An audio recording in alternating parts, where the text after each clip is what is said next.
Welcome to the slop farm. Enjoy the video. You start by removing any obstructing blocks and clearing the old track. Break rails with the pickaxe so you keep rails. Place basic rails along the intended line to set alignment. You want consistent spacing so carts won't derail. Once done, plug in powered rails every few segments where speed is required. Make sure to carry redstone power sources to activate them later.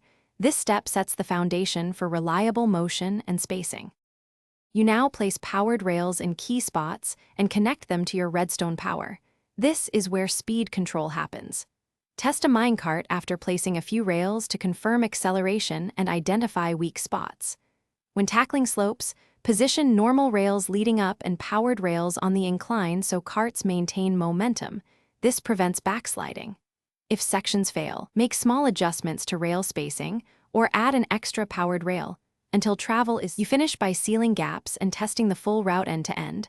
Ride or push a cart to confirm consistent speed and stops. Make sure redstone wiring is protected and repeaters are placed for long distances so power doesn't drop. Once complete, add signs or fences to prevent mobs from blocking rails. If anything goes wrong, cart stopping or slowing, check power gaps first.